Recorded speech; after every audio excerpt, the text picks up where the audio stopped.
May 7th, 2025. Our source material points to this date as marking a really significant moment, a carefully considered and symbolically charged response to a deeply troubling act of violence. Right. We're talking about what's described as a calculated strike, designed not just to, cause damage, but to communicate something really powerful. That's right. Today we're diving into Operation Sindoor. Okay. This reported action by India, according to our source, was a direct reaction to an earlier incident in Pahalgam, in Kashmir. Right, Pahalgam. Where Hindu individuals were allegedly targeted specifically because of their faith. And this operation, as we understand it, unfolded on May 7th, 2025. Got it. So to get a handle on all this, we've got an interesting primary source, the transcript of a YouTube video. Yeah, from the Shubhankar Mishra channel. Titled Operation Sindoor Explained. So our goal for this deep dive is really to unpack the reported details of this operation, to understand the why behind it, as presented in this source, and ultimately to give you a clear and concise understanding of what was claimed to have happened. Okay, let's unpack this. What was the event that supposedly set all this in motion? The trigger. Well, the trigger, as the source lays it out, was a deeply disturbing incident in Pahalgam. Okay. The report states that Hindu individuals were specifically targeted based on their religious identity. Right.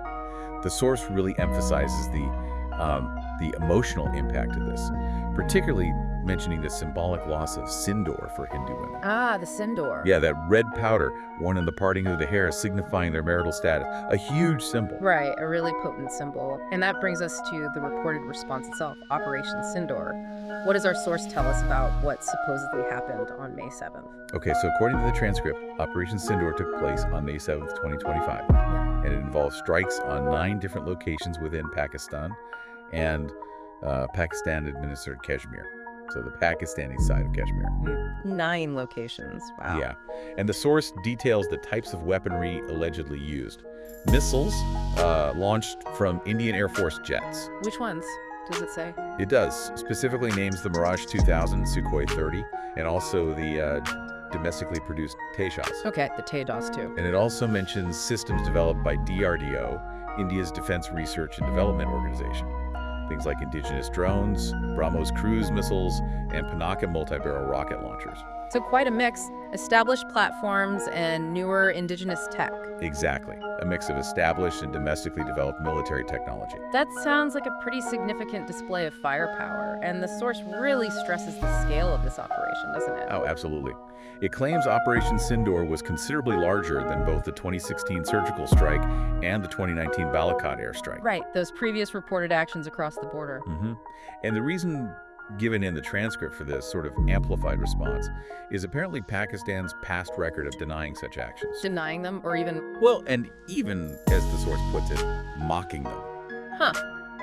So if these claims about the scale are accurate, it would suggest a potential shift in India's approach compared to earlier responses. Potentially, yes. A definite step up in scale, if the source is correct. Okay, so the size of the operation is notable, and then there's the name itself. Operation Sindoor. It's clearly not random. Not at all. What's the significance there, according to the video transcript? Well, what's really striking here is the profound cultural meaning embedded in Sindoor. Yeah, we touched on that. As the source explains, it's a powerful symbol in Indian tradition. It represents a married woman's status, the respect she holds, and her unwavering faith. Okay. And the transcript directly connects this symbolism to the Pahalgam incident, where Hindu women were widowed, their Sindoor being taken away, as it puts it. Both literally in terms of the ritual powder and metaphorically their status. Exactly. Both literally and metaphorically. So the name wasn't just a label, it was a statement loaded with meaning. Precisely.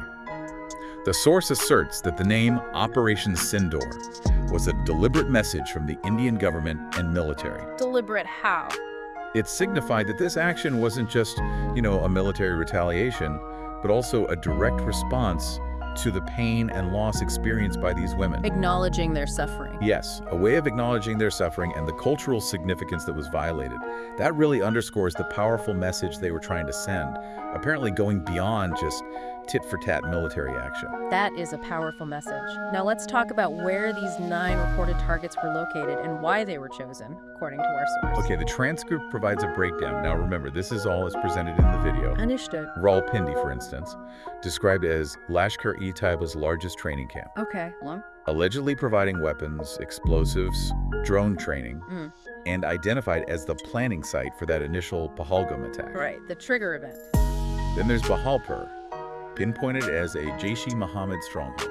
Gem, linked to past attacks. Yes, linked to the 2001 Parliament attack and the 2019 Pulwama attack. There's even a claim that a top commander, Maulana Talib, was killed there. Wow, those are some significant connections being drawn. What about the targets in Pakistan-administered Kashmir, or POK?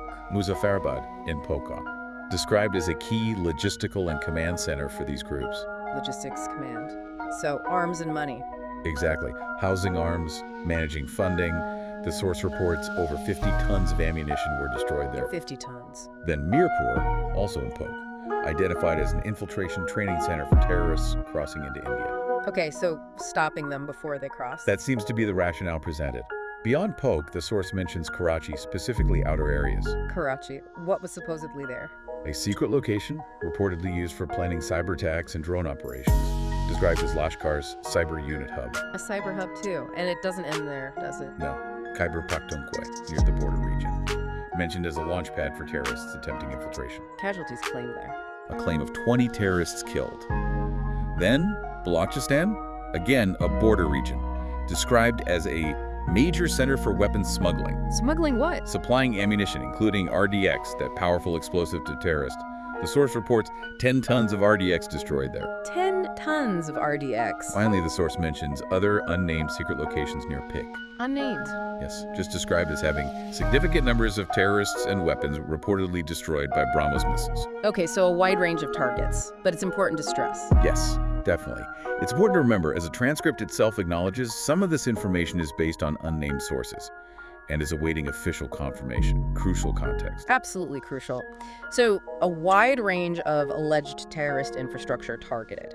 Now, the source also talks about a rather intriguing element of this reported operation, a masterstroke involving a mock drill. Tell us about that. Right, this is where it gets really interesting, strategically speaking. According to the transcript, on May 6, 2025. The day before the reported strikes. Exactly, the day before. India announced a large-scale mock drill across 244 regions within India. 244 regions, that's huge. It is.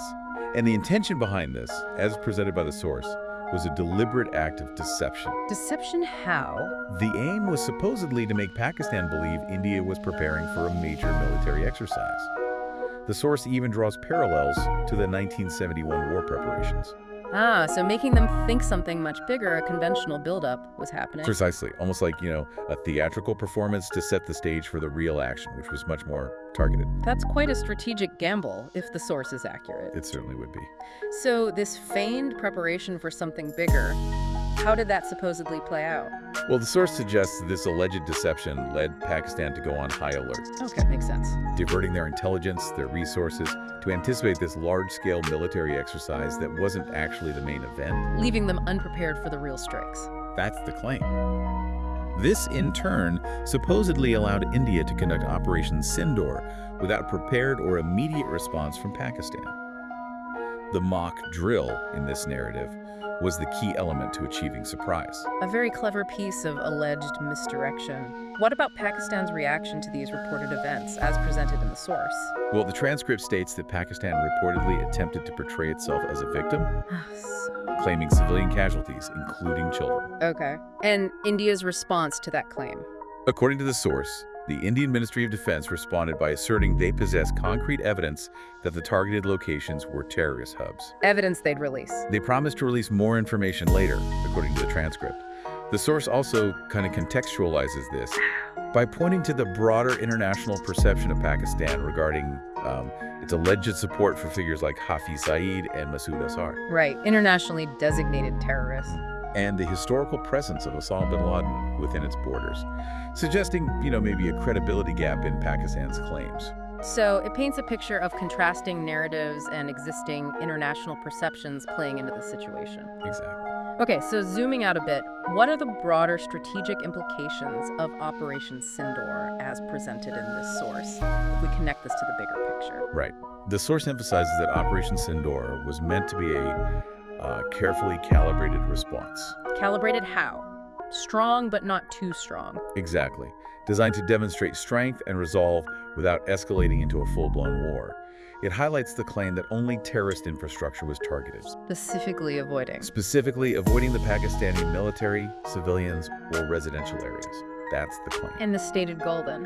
The stated goal, according to the transcript, was to send a clear, unmistakable message to Pakistan. A message About India's capability and unwavering determination to retaliate against those it harbors and supports who conduct attacks like the one in Pahalgam. So basically, India showing Pakistan they could hit back hard without starting an all-out war, sending a signal to stop supporting these groups.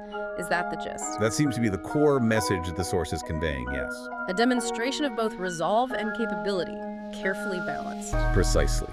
The source frames it as a display of India's strategic maturity. Strategic maturity. Needing a precise, balanced, and yet deadly response. It also touches upon the perceived psychological and economic impact. Implying. Suggesting that it signals a new Indian stance. Yeah. Not initiating conflict, but absolutely not tolerating such attacks anymore. A shift in posture. Okay. And the source concludes with what it calls a final warning. Right, tell us about that. Yes. The transcript conveys the message that Operation Sindoor serves as both a tribute to the victims of terrorism and a stern warning to Pakistan. A warning and An ultimatum, really. It includes language suggesting Pakistan must abandon terrorism or potentially face even larger consequences in the future. strong words. Does it link this to any political statements? It does. The source references Prime Minister Modi's past statements about his willingness to take risks, Implying this was one such risk. suggesting that Operation Sindoor was just a trailer, as the source puts it, of India's capabilities. Just a trailer. Wow. And it concludes with a really stark warning. It even alludes to the year of Pakistan's founding, 1947, Yeah. and the hypothetical possibility of 2025 being its last date if it continues on its current path. Very dramatic framing. A very strong and assertive message indeed, at least as presented in our source.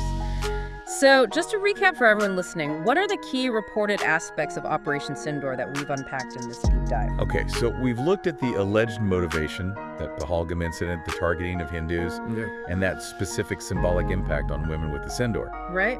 We've examined the reported targets, those 9 locations inside Pakistan and Pakli, and the methods supposedly used. Including the advanced weaponry and that whole mock drill deception element. Exactly.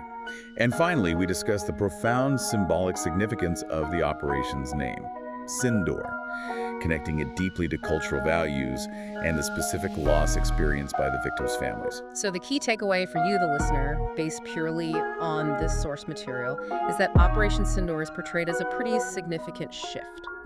A shift in India's approach to cross-border terrorism, as the source sees it. It's presented not just as military action, but as this carefully constructed response combining precision strikes with a really powerful symbolic message and some strategic thinking. Which, of course, raises an important question for you to consider. Yeah.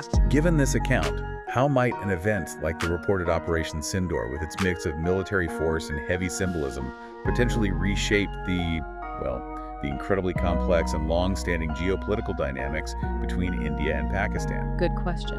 And maybe what could be the broader long-term implications of such decisive actions if they happen this way in the intricate landscape of international relations?